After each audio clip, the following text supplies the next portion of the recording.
ya Bapa yang kami sembah di dalam nama Tuhan Yesus Kristus. Kami deklarasikan di siang hari ini bahwa hanya Engkaulah Raja di atas segala raja dalam kehidupan kami. Kami tahu di dalam berkat internasional, di dalam tahun kemenangan, Engkau akan pertemukan kami dengan raja-raja dunia.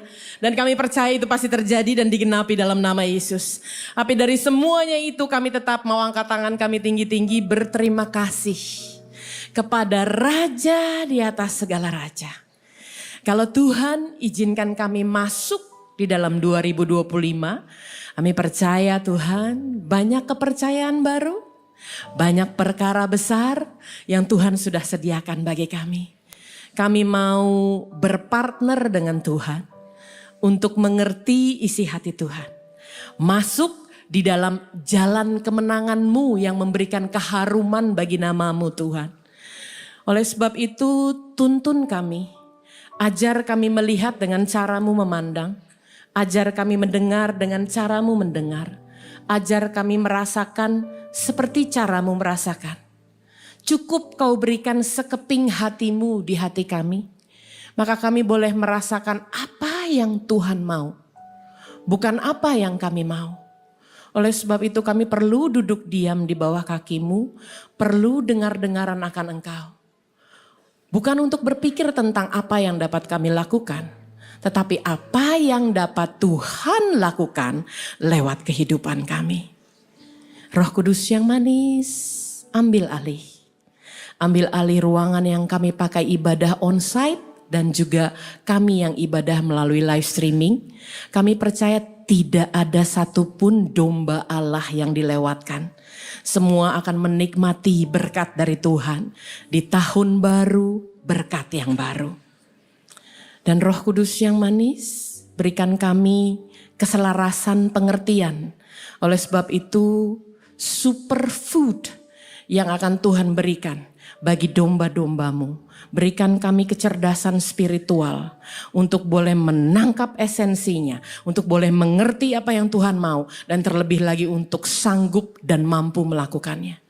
Sembunyikan hamba-Mu di balik salib-Mu, biar hanya kemuliaan Tuhan dan isi hati Tuhan yang boleh disampaikan di tempat ini, tidak ada yang lain.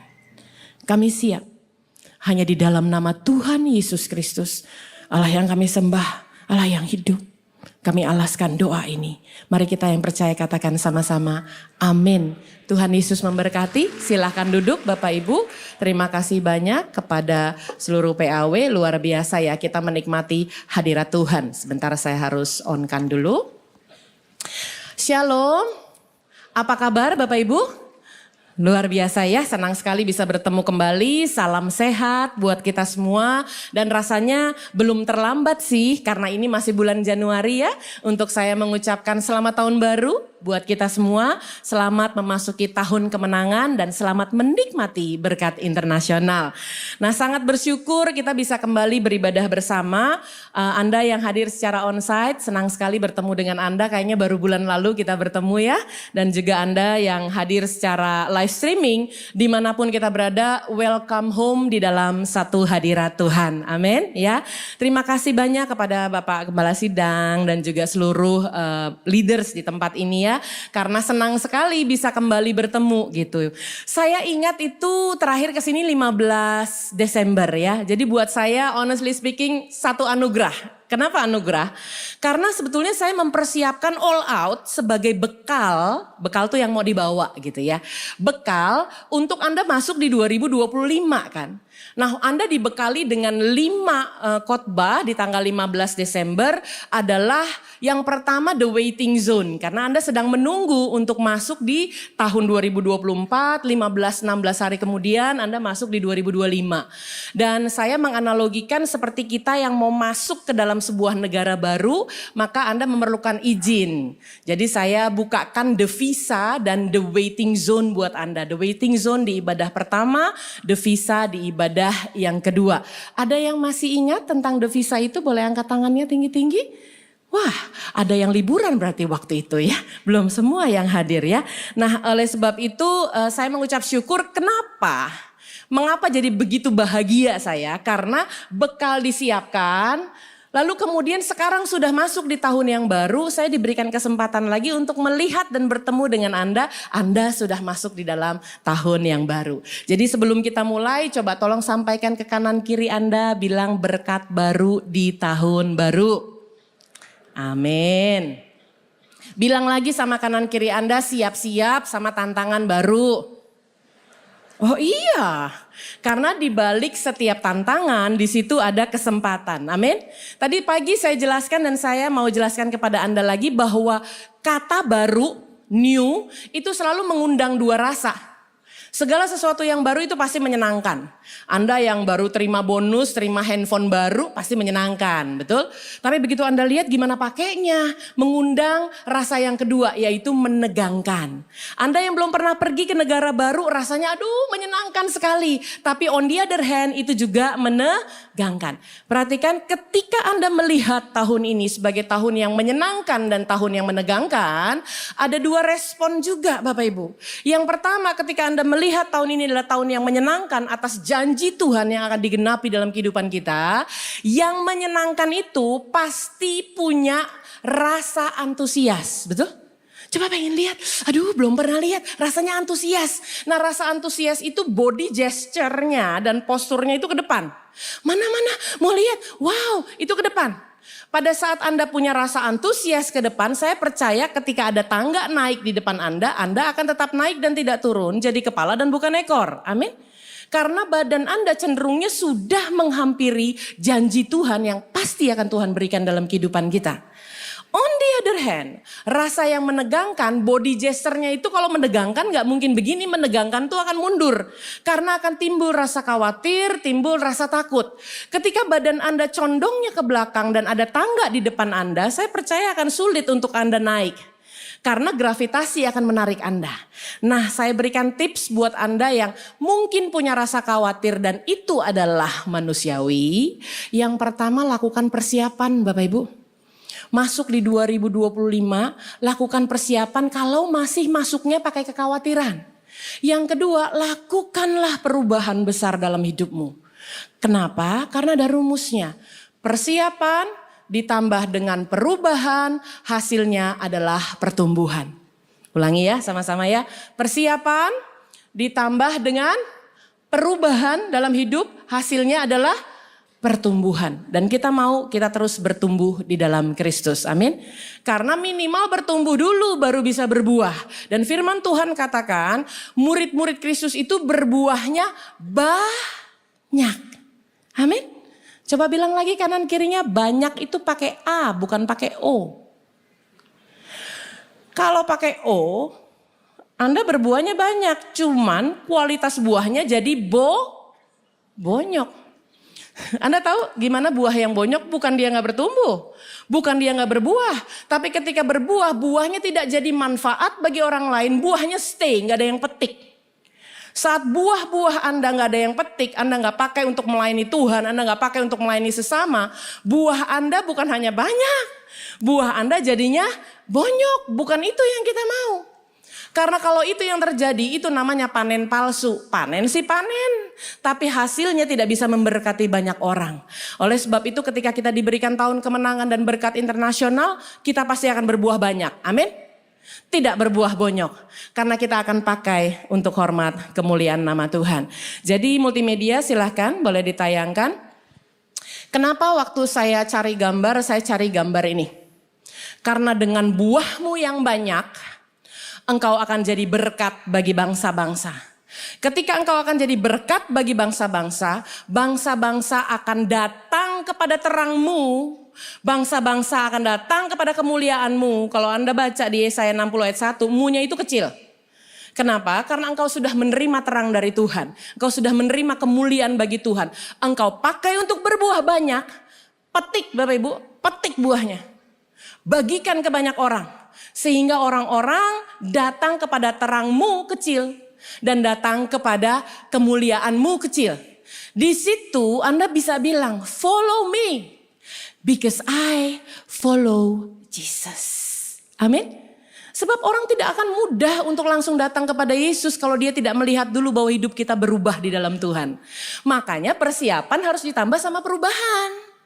Baru jadi pertumbuhan, nanti jadi berbuah yang banyak, bukan yang bonyok. Nah, di bulan Januari kita terlebih dahulu harus punya kemenangan atas sifat lama kita dan keinginan dunia. Itu dulu sih fondasinya. Saya percaya kita akan diberikan kemenangan atas wilayah-wilayah baru. Tetapi wilayah baru nanti dulu. Anda beresin dulu. Jika Anda selesai dengan diri Anda sendiri, Anda bisa jadi berkat bagi banyak orang. Kemarin itu saya sempat sampaikan di 15 Desember, seperti pesawat yang mau take off, itu Anda power on, engine on. Biasanya kalau Anda naik pesawat denger ya, ngung gitu ya. Nah, yang Anda harus pakai masuk ke 2025 adalah power of love. Kenapa? Karena power of love itu punya tindakan persuasif. Persuasif tuh ngajak orang-orang untuk datang kepada Yesus karena Anda punya power of love. Anda gak mau selamat sendirian. Anda sudah menikmati kebaikan Tuhan, petik buahnya, kasih orang lain suruh coba, ini manis loh buahnya. Ayo tindakannya persuasif. Beda sama yang kedua. Kalau Anda engine on tapi yang Anda pakai kebalikannya, love of power. Cinta akan kuasa, tindakannya gak akan persuasif. Karena tempat dudukmu, kedudukanmu gak ada yang boleh ambil. Tindakannya akan manipulatif, bukan persuasif. Kalau tindakannya manipulatif berarti kita akan memanfaatkan orang lain demi keuntungan diri kita sendiri. Yang begini sih gak bisa pakai gambar ini. Karena orang-orang gak akan datang kepada cahayamu, orang-orang gak akan datang pada terangmu, orang-orang gak akan datang pada kemuliaanmu. Makanya di tanggal 15 saya refresh sedikit. Di ibadah pertama itu saya berikan judul The Waiting Zone buat jemaat maksudnya. Tapi ketika saya mau berangkat, masih ingat ya saya ada cerita ya kepada Anda. Saya titik berangkatnya waktu itu dari Bali menuju ke Surabaya yang cuma 40 menit. Tapi saya sampai di Surabaya itu 7 jam. Delaynya 6 jam. Itu udah sampai Sydney tuh ya. Delaynya 7 jam. Kenapa? Karena Tuhan mau saya tidak sekedar menyampaikan tentang the waiting zone. Yang Tuhan mau adalah Gina harus merasakan dulu menunggu dengan perilaku baik. Terus terang Bapak Ibu 7 jam itu banyak yang murka. Bukan ngamuk, bukan marah, murka. Kenapa murka? Karena nunggunya udah kelamaan, kami hanya disuruh tunggunya sejam-sejam gitu. 45, 30 sejam, 45, 30 sejam. Nggak sekalian gitu dibilangnya 7 jam gitu, nggak sekalian. Jadi masa tunggunya orang itu seperti PHP gitu. Katanya 45, kok jadi sejam, katanya sejam. Nah PHP itu yang membuat orang tidak sabar menunggu. Lahirlah quote itu. Bahwa yang namanya menunggu yang namanya kesabaran bukanlah kemampuan untuk menunggu. Tetapi kemampuan untuk tetap berperilaku baik di saat penantian. Mungkin Anda belum melihat berkat Tuhan itu kasat mata dalam kehidupan Anda, sabar. Kenapa? Karena Anda hanya melihat hasil kemenangan, sedangkan Tuhan menghargai proses kemenangan. Amin? Ya, siapa yang mau jadi orang-orang tahan uji? Luar biasa. Oh, nggak semua, malaikat catat. Siapa yang mau jadi orang-orang yang tahan uji? Luar biasa. Untuk bisa jadi orang tahan uji harus sering-sering diuji. Terus mulai jemaat gini, nih hati-hati nih kalau dia nanya kita jawabnya. Saya mau kasih tahu ya, jangan takut sama ujian Bapak Ibu. Takutlah kalau Anda gak belajar firman. Sebab ketika Anda belajar firman dan ujian itu datang, Anda bisa merespon dengan 2 cara. Mau respon pakai emosi atau mau respon pakai hikmat. Stoknya ada gak? Kalau gak pernah baca firman, stok hikmatnya gak ada. Terpaksa harus respon dengan emosi dan jadi murka ketika disuruh tunggu. Yang kedua adalah kita berbicara tentang devisa itu sendiri. V-nya adalah singkatan victor not victim. Nyambung sih setelah Anda masuk ke 2025. Kenapa? Karena pemenang itu ada di jiwanya. Seorang pemenang itu harus punya mental bukan sebagai korban. Kalau kita punya mental jadi korban, berarti kita akan menyalahkan situasi, kita akan menyalahkan orang lain, bahkan terlebih lagi kita senang dengan yang namanya self pity. Anda tahu? Senang ngasihanin diri sendiri, ya memang saya bukan anak orang kaya, memang saya sekolahnya nggak tinggi, memang saya nggak bisa seperti dia, memang saya nggak dapat kesempatan. Ini yang model begini nggak bisa terima berkat internasional. Kenapa? Karena dia punya mental korban.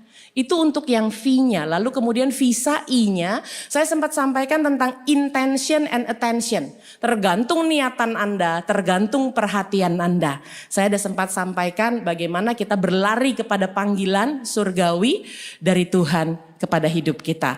Lalu kemudian yang keempat, saya ada bicara S-nya adalah seat belt on. Kalau mau naik pesawat, Anda harus seat belt on, betul?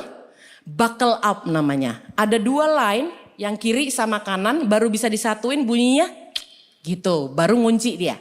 Nguncinya gimana? Karena memang tidak terelakkan pasti ada turbulensi kehidupan, betul? Dan turbulensi kehidupan yang Tuhan izinkan dalam hidup kita, kita percaya pasti kita akan keluar lebih daripada pemenang. Tapi bagaimana kita bisa jadi pemenang kalau kita tidak masuk dalam perjuangan? Nah, buckle up itu satu line adalah doa, pujian dan penyembahan, satu line lagi adalah firman Tuhan. Kunci dia. Firman Tuhan harus dikunci dengan doa, pujian, penyembahan. Saya kasih contoh turbulensi kehidupan adalah Raja Yosafat. Bukan main itu, melawan 3 bani, betul? Tapi karena dia punya doa, pujian, penyembahan, firman Tuhan, dia keluar sebagai pemenang. Lalu kemudian terakhirnya adalah A-nya adalah arrival. Kita sudah tiba. Tapi ketika kita sudah tiba, saya ada kasih analogi kepada Anda berangkat ke luar negeri, Anda tiba di negara tersebut, lalu kemudian sebelum keluar dari pintu airport, ada tulisannya tuh, custom to declare, sama custom yang not to declare. Ada pintu yang berwarna hijau boleh langsung keluar, nggak ada lagi yang perlu dilaporin, nggak ada bawa barang-barang yang dilarang, nggak apa-apa itu bisa langsung. Tapi kalau Anda bawa barang-barang yang dilarang, Anda harus declare. Tuhan, ini loh 2024ku, supaya aku nggak bawa sampah-sampah ini masuk ke 2025. Saya mau declare Tuhan, ini kelemahanku Tuhan. Di sini aku jatuh bangun Tuhan. Bangun jatuh lagi, hanya di titik ini Tuhan kelemahanku. Declare sama Tuhan. Sehingga ketika Anda masuk, Anda arrive di tahun 2025 ini, Anda siap menjalankannya dengan antusias. Amin. So we have arrived dan kita sama-sama mau pertama kali bereskan dulu kemenangan atas sifat lama dan kemenangan atas keinginan dunia. Jadi sepanjang hari ini akan ada 5 tema, 5 menu, 5 superfood yang Tuhan siapkan sesuai dengan jam ibadah masing-masing. Nah, yang buku ini ibarat seperti buku ya. Kalau buku itu ada serinya. Nah, ini bukunya serinya namanya Kemenangan Atas Sifat Lama dan Keinginan Dunia. Kita harus baca dari tumpukan paling atas. Tadi pagi di tumpukan paling atas itu judulnya Winner Not Quitter. Pemenang itu bukan orang yang mudah menyerah tanpa usaha. Jadi di pagi hari saya ada sedikit kesaksian bahwa tadinya saya siapin bagaimana cara-cara untuk menang. Tapi Tuhan lakukan intervensi sedemikian rupa. Tuhan justru kasih tahu untuk saya tidak memberikan poin-poin kemenangan karena sudah ketika kita bertemu 15 Desember. Tuhan ingatkan justru kamu harus kasih tahu Gina, medalinya apa. Setiap orang yang telah berjuang dan memperoleh kemenangan pasti akan dapat medali.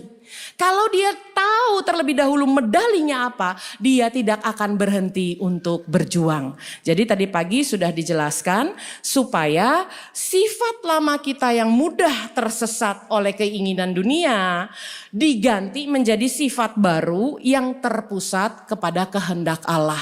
Itu tadi pagi kita sudah bahas bersama-sama. Setelah kita sudah tahu jadi winner not quitter, kita baru bisa merubah kebiasaan kita di ibadah yang kedua. Ini judulnya habituation Bapak Ibu. Kalau Bapak Ibu nanya apa sih habituation, itu penggabungan 2 kata, nanti kita pelajari ya. Saya jelaskan sedikit tentang judul bukunya dulu. Habit adalah kebiasaan, situation adalah situasi. Digabung jadinya habituation. Tidak ada manusia yang lahir dengan kebiasaan. Enggak ada. Pasti dibangun dari situasi. Anda tahu kenapa ada orang yang tidak bisa tidur dalam keadaan kamar gelap atau pitch dark? Karena tidak dibiasakan sejak bayi untuk tidur dengan keadaan pitch dark. Lagi bayi dikasih night lamp terus sama mamahnya supaya nggak terlalu gelap. Sampai dia besar nanti, dia akan sulit untuk tidur dalam pitch dark. Nah oleh sebab itu kita nggak pernah tuh dilahirkan dengan kebiasaan. Pasti ada faktor pendukungnya yaitu situasi. Nanti kita belajar ya sama-sama ya. Ada nggak orang yang dari lahir sudah doyan pedes?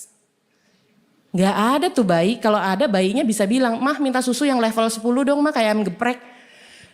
Nggak ada. Nggak ada orang yang lahir punya kebiasaan doyan makan pedas. Dan nggak ada orang yang bisa makan sampai level 10 itu kalau nggak dicoba dari level 1. Betul? Ya, artinya kebiasaan itu dibangun sedemikian rupa. Ada orang-orang yang memang dari kecil tidurnya nggak pernah ngorok. Emang nggak mungkin, saya nggak pernah ketemu sungguh. Bayi newborn tidurnya ngorok, saya nggak pernah ketemu sama sekali. Tapi makin lama karena kehidupannya dia, karena cara pengelolaan hidupnya, makin tua makin banyak sound efeknya, betul? Ya. Makin tua sound efeknya segala rupa dari mulai ngorok dan lain-lain ya. Oleh sebab itu kita sama-sama belajar bahwa bukan hanya kita tahu dan mau berubah, tapi kita juga mampu untuk berubah. Kenapa perlu berubah? Kenapa harus ada di ibadah kedua? Perubahan Anda sudah menjadi manusia baru, maka Anda layak diberikan nama baru di ibadah yang ketiga. Hati-hati ya, yang memberikan nama baru kepada kita itu Tuhan. Kalau yang memberikan julukan baru itu manusia. Julukan itu diberikan kepada orang-orang yang memang kelihatannya udah sering melakukan, baru dia boleh dijuluki. Contohnya orang yang tukang utang, gak pernah bayar, selalu gak pernah bayar. Kalaupun mau bayar yang pertama, ngutang sama yang kedua. Dibayar ke pertama, yang kedua ngutang lagi. Nah, orang ini layak disebut julukan, bukan nama baru. Julukannya adalah tukang ngutang. Bagaimana dengan orang yang datang kalau janji terlambat terus termasuk ke gereja? Boleh gak dijuluki tukang telat? Boleh ya? Kalau orang yang selalu pas ketemu ngomongin orang lain, boleh gak dijuluki tukang gosip? Boleh. Julukan itu cenderung ke arah ejekan, terbukti karena dia sudah melakukannya. Nah, kita itu tidak diberikan julukan sama Tuhan. Kita diberikan nama baru. Nanti dengarkan ya di ibadah ketiga ya. Abram itu diberikan nama baru, tidak dijuluki. Kenapa diberikan nama baru? Karena sudah terjadi transformasi kehidupan dalam hidupnya. Transformasi kehidupan loh, bukan perubahan biasa-biasa aja. Kalau transformasi kehidupan itu berubahnya selain dibentuk dan penampilan, juga perubahan perilaku. Kalau bukan transformasi, hanya perubahan biasa, hanya dibentuk dan tampilan. Masuk ke tahun baru umur tambah tua, betul? Tampilannya makin beda, bentuknya juga mungkin makin beda gitu ya. Tetapi belum tentu perilakunya, makanya ini jadi PR besar buat kita. Sehingga kita ketika diberikan nama baru, berarti kita sudah dinyatakan melakukannya. Dan melakukannya itu buah dalam kehidupan. Nah, oleh sebab itu buah berbicara tuaian, sehingga di dalam ibadah yang keempat judulnya adalah konsekuensi taburan. Saya senang belajar dari alam. Karena alam tidak pernah tergesa-gesa. Yang sering tergesa-gesa itu manusia. Makanya Amsal menuliskan kalau engkau jalannya sering tergesa-gesa, hanya akan mengalami kekurangan dan salah langkah. Belajar dari alam, dia gak pernah loh tergesa-gesa. Lalu kemudian setelah beres ditanya, mau dibawa kemana ini semua? Saya berdoa supaya apapun yang telah kita pelajari memberikan ekstra stamina rohani supaya kita tetap kuat di sepanjang tahun ini. Amin. Nah, pertanyaannya tadi gimana tuh Gina yang diberikan medali itu seperti apa? Tenang, saya akan berikan Anda 3 cuplikan dari slide ibadah 1 dengan cepat supaya Anda tidak ketinggalan walaupun Anda tidak hadir secara utuh, dan saya sangat sarankan untuk Anda ikut. Di ibadah pertama itu winner never quit and quitter never win. Pemenang itu gak pernah menyerah dan orang yang menyerah itu gak pernah menang. Saya gak akan ulang lagi, Anda bisa dengar di rekamannya. Tapi saya mau bersaksi Bapak Ibu. Saya itu kan sudah pernah di kursi roda sepanjang 1 bulan. Lalu kemudian 1 bulan berikutnya saya menggunakan tongkat yang di lengan. Pelan-pelan tongkat dengan 4 titik supaya stabil. Lama-lama turun jadi tongkat 1 titik. Saya ada di masa tunggu selama 8 bulan sejak November 2023 sampai dengan bulan Juli 2024. 8 bulan saya tidak melayani Tuhan. karena masih pakai kursi roda. 8 bulan saya berhenti dari kegiatan aktivitas saya di marketplace karena lagi proses penyembuhan. On top of that, lembah tuh kayaknya silih berganti dan bertubi-tubi. Orang tua saya sakit, dirawat di rumah sakit, sampai akhirnya mama saya berpulang ke rumah Tuhan. Jadi kayaknya aduh, lembah itu silih berganti. Saya sering katakan orang Kristen ini paling senang naik gunung dan menancapkan bendera kemenangan kan? Jangan lupa untuk Anda bisa menancapkan bendera kemenangan di atas gunung, Anda harus mampir ke lembah. Gak ada jalan lain, harus lewat mampir ke lembah. Karena saya percaya ketika Tuhan berikan kemenangan berlimpah, kita adalah orang yang kuat menanggung segala perkara. Amin. Ya, bersyukur saya tidak menjadi quitter. Kalau menjadi quitter saya gak bisa berdiri di tempat ini sekarang. Dokter bilang harus dioperasi, TKR namanya total knee replacement. Jadi harus diganti mekanik, tapi saya gak mau jadi bionic woman kan saat itu. Saya bilang dokter ada opsi lain gak yang tidak dioperasi? Ada nggak opsi lain yang misalnya terapi? Nggak ada Bu. Yang kedua paling rendah dari itu adalah PRP, suntik plasma darah. Dan itu tidak saya lakukan karena memang saat itu setelah saya cek tidak di cover oleh insurance saya. Karena itu sifatnya adalah lebih ke arah plasma, itu lebih ke arah perawatan kecantikan ternyata ya. Jadi tidak di cover sebagai kesehatan. Walaupun sebetulnya untuk lutut adalah kesehatan. Jadi saya bilang masih ada lagi nggak opsi yang lain? Lalu kemudian dokter bilang, kayaknya nggak mungkin Bu. Begitu dokter ngomong nggak mungkin, di situ saya tangkap bahwa justru yang manusia katakan tidak mungkin adalah mungkin bagi Allah. Hari ini saya berdiri di tempat ini, saya tidak dioperasi, saya tidak tidak masuk dalam PRP. Hari ini saya berdiri di tempat ini, itu karena saya terima mujizat kesembuhan. Berikan kemuliaan bagi Tuhan. Coba bilang kanan kirinya, mujizat masih ada. Masih ada. Asal jangan cepat menyerah. Gini loh Bapak Ibu, ketika Allah sedang berproses dalam hidupmu jangan langsung disimpulin. Dia belum selesai. Jadi jangan buru-buru ambil kesimpulan ketika Anda melihat situasinya kok gak seperti yang saya harapkan ya. Gak usah ambil kesimpulan dulu, nikmati aja, jalani prosesnya. Tadi pagi saya sampaikan ada orang yang bertanya ke saya, tapi Bu Gina kenapa sih pencobaan itu kok banyak banget ya kayaknya, silih berganti dan bertubi-tubi. Kenapa cobaan banyak? Ya namanya juga cobaan, kalau mau sedikit namanya cobain. Jadi kita bersyukur sama Tuhan kita dikasih kekuatan, amin. Sehingga kita bisa terima medali. Karena di sini saya tulis kehidupan kita itu bukan hanya sebagai pemenang, tapi lebih daripada pemenang. Artinya menangnya nggak sekali. You will win again and you will win more. Anda akan menang berkali-kali, medalinya juga nggak satu. Medalinya ada 7 di slide yang kedua, saya nggak bisa jelaskan lagi sekarang. Anda dengar saja rekamannya, tapi Anda boleh foto sehingga Anda tahu. Barang siapa menang, tuh dapatnya macam-macam, diberi makan dari pohon kehidupan, itu medalinya. Siapa yang menang tidak akan menderita apa-apa oleh kematian yang kedua. Kalau Anda bisa dapat medalinya di tahun ini. Yang ketiga, Anda akan diberikan mana yang tersembunyi dan batu putih. Batu putih itu adalah medali yang ditulis buat pahlawan-pahlawan di zaman dulu. Anda mau nggak disebut pahlawan iman? Kalau mau disebut pahlawan iman, berjuang sebab medalinya banyak Bapak Ibu. Makanya saya taruh di situ medalinya adalah The Year of Victory and International Blessing. Yang keempat adalah Anda akan dikaruniakan kuasa atas bangsa-bangsa. Bukan cuma menang tapi terima berkat internasional. Yang kelima, belum cukup. Tuhan itu bilang kamu lebih daripada pemenang karena perjuanganmu gak sekali nak. Berarti medalimu juga gak satu. Lihat lagi, kita akan dikenakan pakaian putih. Nama kita gak akan dihapus dalam kitab kehidupan dan diakui. Kenapa diakui? Sebab engkau sudah diberikan nama baru sama Tuhan. Bukan julukan si pecundang tapi si pemenang. Bukan lagi julukan si penghutang tetapi orang yang memberi pinjaman. Itu loh maksudnya. Lalu kemudian kita juga akan menerima dijadikan soko guru dalam bait sucinya Allah. Coba tuh keren gak? Coba tanya kanan kiri. Jadi soko guru tuh maksudnya apa sih? Bukan jadi maha guru, bukan jadi guru besar. Jadi tiang pancang bait Allah. Coba bayangkan. Kalau Anda dijadikan tiang pancang bait Allah, inilah kemenangan yang luar biasa. Dan yang terakhir akan kududukan bersama di atas tahtaku. Jadi ini adalah ibadah yang pertama, saya cuman flash saja. Karena yang saya mau ingatkan justru di slide yang ketiga, habis itu kita akan masuk di dalam poin yang ibadah umum 2. Yang penting bagi kita ketika kita berlomba untuk mendapatkan medali sebanyak ini, yang penting adalah kita fokusnya kepada garis finish kemenangan. Finishing well.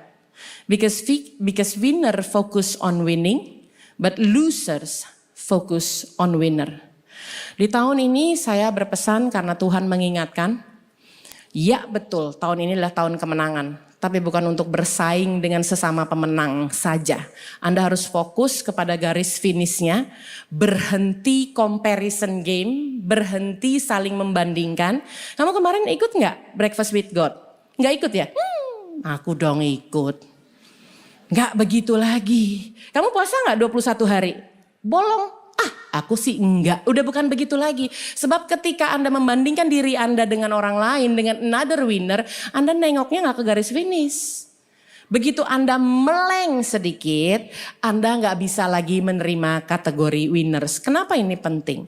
Karena yang namanya comparison game adalah cikal bakal perpecahan. Jadi sebab itu saya harus ingatkan, sebab tertulis dalam Ibrani 4 ayat 1, kita baca dulu ya ayatnya sama-sama ya. 3, 2, 1. Sebab itu baiklah kita disuruh apa?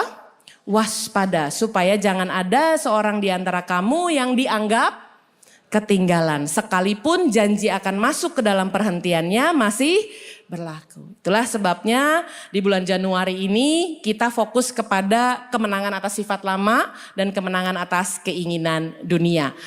Kita harus memulainya dari ngecek dulu apa sih habit atau kebiasaan kita. Seperti tadi saya sampaikan ya, gak bisa kebentuk sih tanpa bantuan situasi. Habit kita itu sangat amat erat kaitannya dengan situasi. Yaitu hal-hal yang berhubungan dengan panca indera kita. Manusia tuh butuh stimulasi.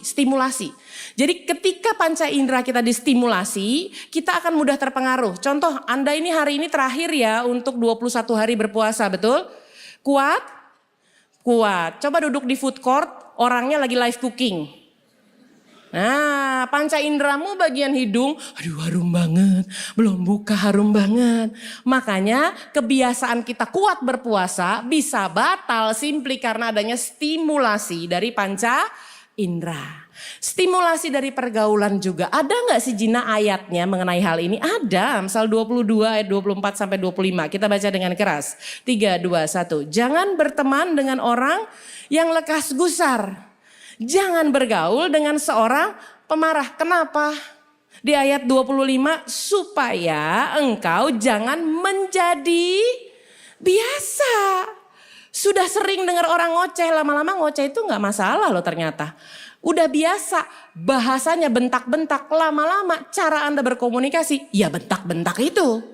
Karena menjadi biasa dengan tingkah lakunya dan memasang jerat bagi dirimu sendiri. Oleh sebab itu kita sama-sama mau belajar apalagi yang menjadi stimulus. Tadi ya stimulusnya adalah stimulus hidung karena panca indera. Ini kena semua kok. Stimulus perasa yang tadinya nggak bisa makan makanan pedas lama-lama karena kebiasaan makan pedas lama-lama level 10 gitu ya. Itu yang stimulus perasa. Bagaimana dengan stimulus telinga? Orang yang tinggalnya dekat dengan lokasi yang bising, misalnya jalan raya atau rel kereta api, awalnya pasti dia nggak bisa tidur. Lama-lama nggak ada suara kereta api, nggak pules, betul? Jadi kita sudah distimulus sedemikian rupa, termasuk ngoroknya pasangan ya. Kalau pasangannya ngorok tuh berisik sekali di awal pernikahan, setelah menikah lama nggak ada bunyi ngoroknya, percaya sama saya tidurnya nggak pules. Coba bilang kanan kiri, ya udah nggak apa-apa kamu ngorok aja. Jadi sebetulnya habit itu apa sih? Habit itu adalah tindakan yang kita lakukan tanpa harus berpikir lagi.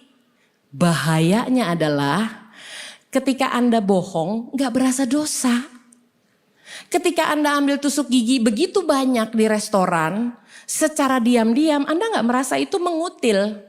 Anda merasa itu bagian Anda. Padahal Tuhan lihat motivasi di hal-hal kecil loh. Orang Kristen tuh kalau jatuh gak di hal-hal besar.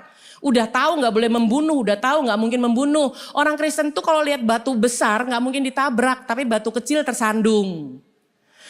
Kalau, loh Jina kok ngomong itu segigi sih, apa artinya itu segigi dosa, mana ayatnya? Loh gini Bapak Ibu, motivasi hatimu yang dilihat sama Tuhan, betul? Anda kalau ambil tusuk gigi di restoran boleh? Boleh nggak? Boleh. 2 boleh? 3 boleh? 4 boleh? Pakainya berapa? Kenapa ngambil 4? Coba bilang kanan kiri. Ini namanya spirit ogi. Ogah, rugi. Percaya sama saya kalau Anda mencadangkan. Anda mencadangkan itu ngambilnya banyak. Sebab saya pernah ketemu kok. Saya ini sedang pakai Invisalign, pakai behel ya. Jadi memang kalau habis makan sayur-sayuran biasanya berakhir menjadi tanaman sayuran kan. Jadi saya perlu tuh congkel-congkelan ya. Jadi kadang-kadang saya kalau di restoran ngambilnya nggak 1, ngambilnya 2. Bahkan saya udah beli sendiri sekarang, nggak usah mengharapkan restoran ngasih. Nah pertanyaannya adalah ketika Anda ambil 2 pasti ngambilnya santai. Betul? Kalau ngambilnya serauk. Sebab waktu saya minta sama teman saya, aduh lupa bawa korekan gigi, tusuk gigi, kamu punya nggak? Oh punya Gina, tenang, dibuka. Hotel Indonesia dan lain-lain, banyak mah. Ada mereknya semua. Saya pikir ini orang koleksi banget. Pertanyaan saya kapan ngambilnya? Itu kalau segitu banyak ngambilnya pasti Pancalongo. Anda tahu Pancasila ada 5? Pancalongo juga gitu.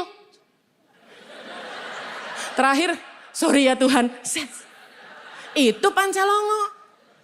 Nah kalau udah begitu motivasi hatimu nggak benar, ngapain dibawa ke Berkat Internasional orang kampungannya masih besar? Oleh sebab itu kita sama-sama mau lihat, nih gimana sekarang tindakan yang kita lakukan tanpa harus berpikir seolah-olah dikerjakan secara otomatis, autopilot.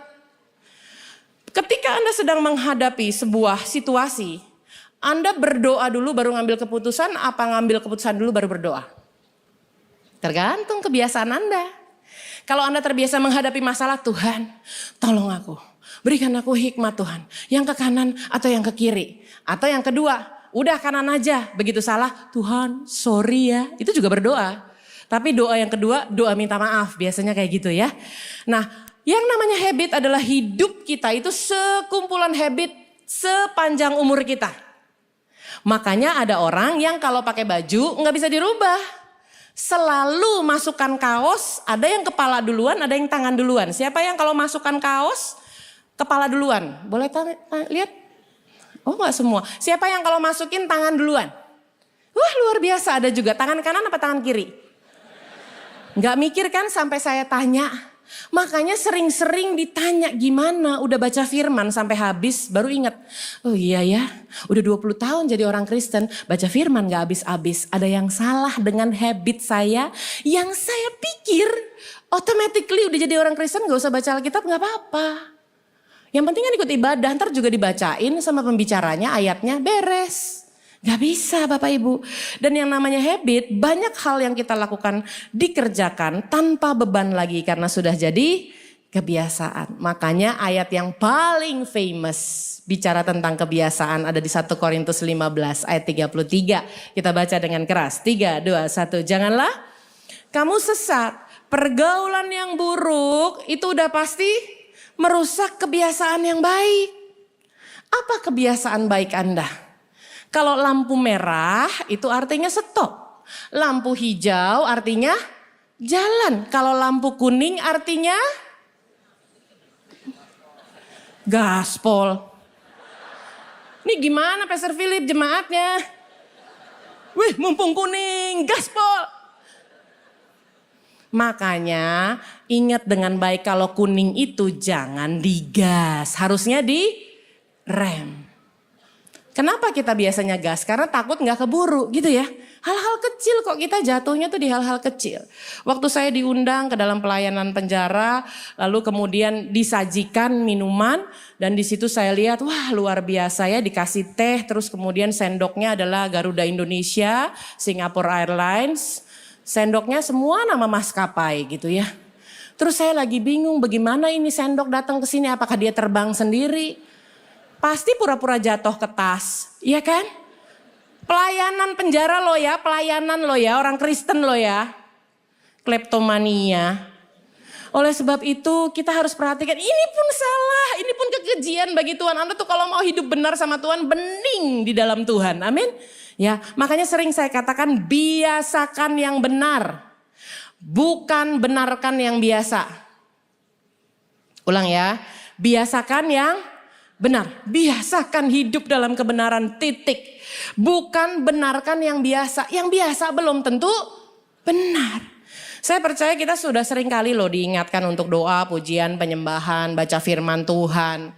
Dan saya percaya ketika kita sudah jadi anak terang, justru kita yang mempengaruhi keadaan. Amin. Namun saya rindu untuk berbagi cara yang aplikatif supaya kita nggak jatuh lagi di lubang yang sama. Kenapa? Keledai aja nggak jatuh di lubang yang sama. Kalau Anda sudah tahu Anda adalah orang yang nggak mudah keluar dari hutang, sudah nggak usah aplikasi kartu kredit baru lah.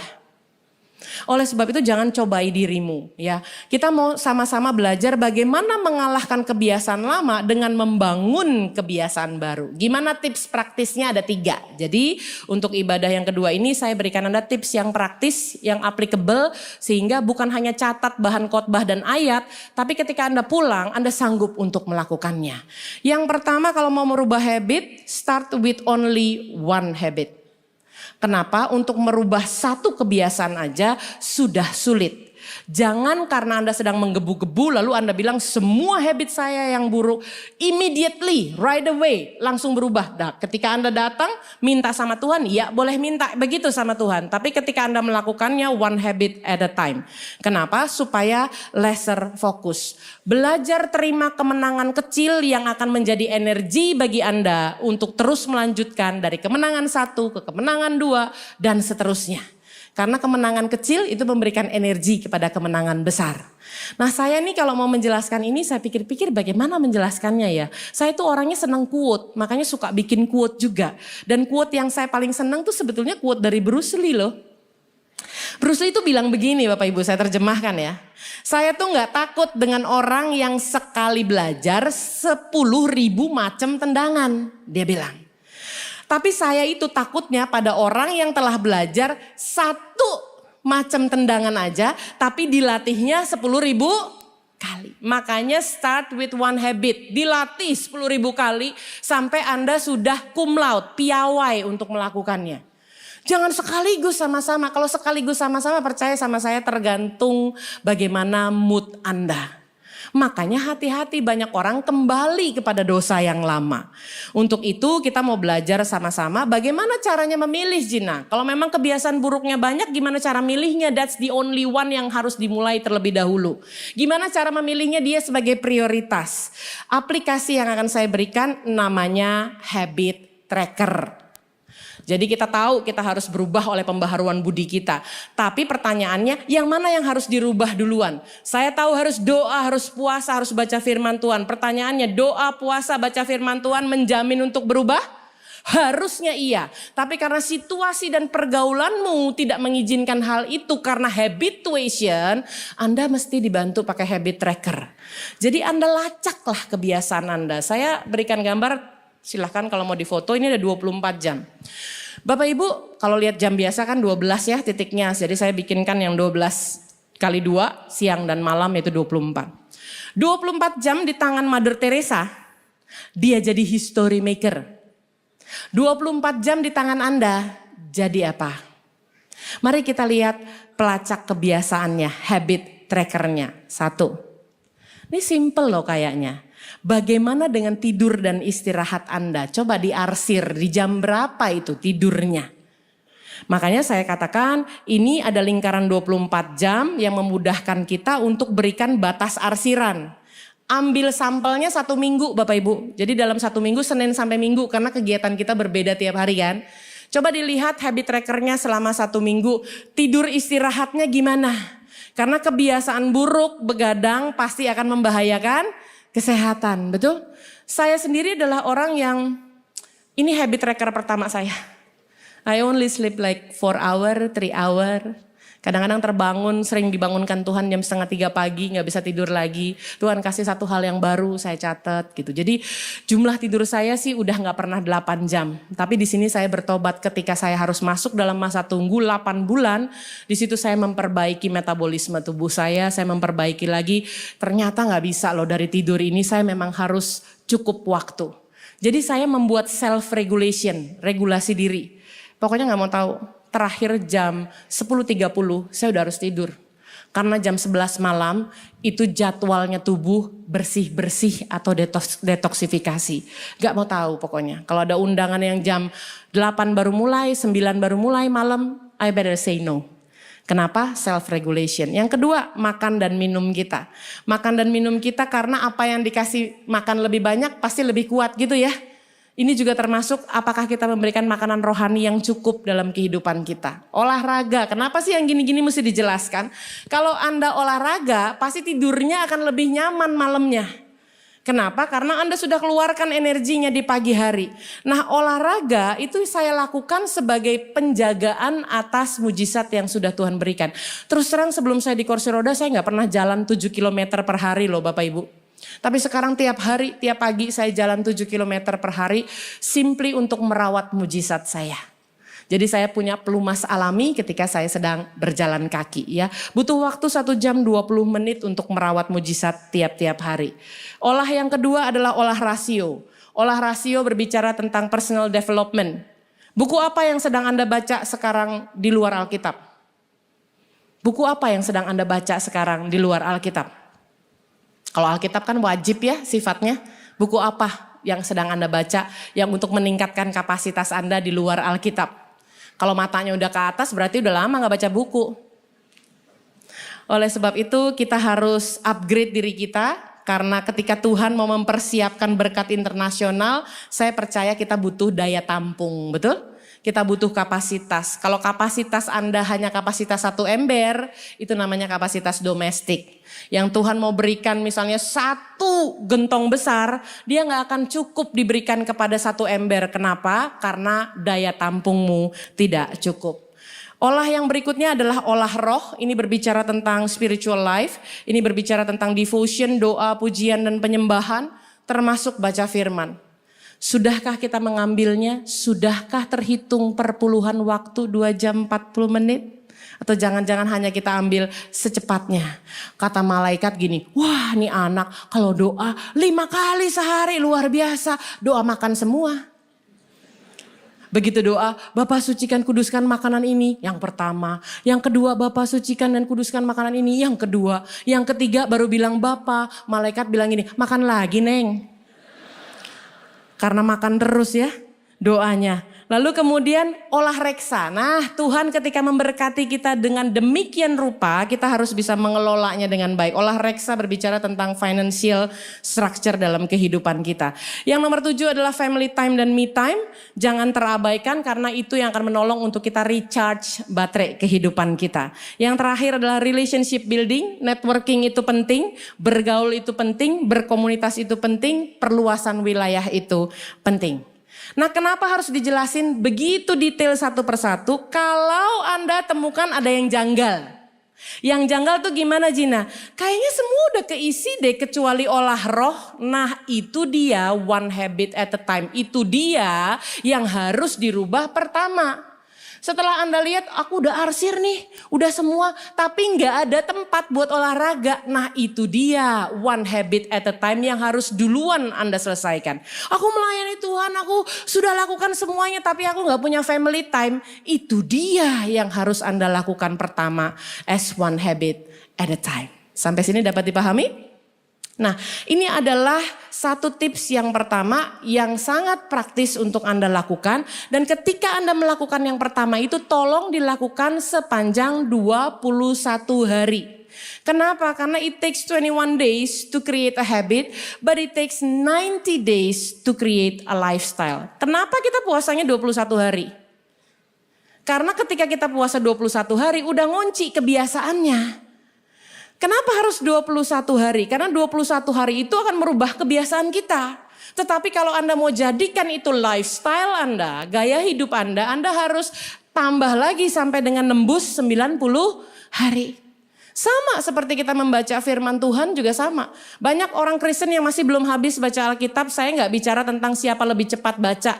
Tetapi saya bicara di situ rema Tuhan luar biasa yang membekali Anda. Kalau udah sekian puluh tahun gak pernah habis baca Alkitab, cobain deh 2190. Kenapa? Di 21 hari pertama Anda akan merasakan itu sebagai sebuah keharusan. Ada malesnya, ada bolongnya, makanya harus di coach. Makanya ikut CG, nggak bisa enggak. Kenapa? Karena coach Anda akan menolong Anda, CGL Anda akan menolong Anda, mewajibkan Anda, bahkan termasuk report, udah baca udah baca remanya apa, harus. Itu rasanya keterpaksaan loh, makanya saya bilang keharusan itu terjadi di hari ke-1 sampai 21.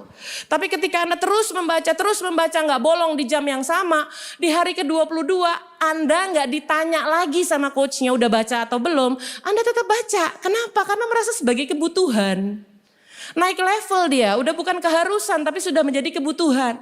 Ketika Anda menghadapi masalah, ketika Anda menghadapi tantangan, kebutuhanmu adalah lihat dari perspektif firman Tuhan. Apakah itu cukup? Itu hanya terjadi di hari ke-22 sampai 90. Kalau Anda sudah tembus nih ke 90 hari, Anda nggak merasa itu sebagai keharusan atau kebutuhan. Kenapa baca firman? Suka. Tuh, sampai situ. Suka aja. Perlu dipaksa nggak? Enggak.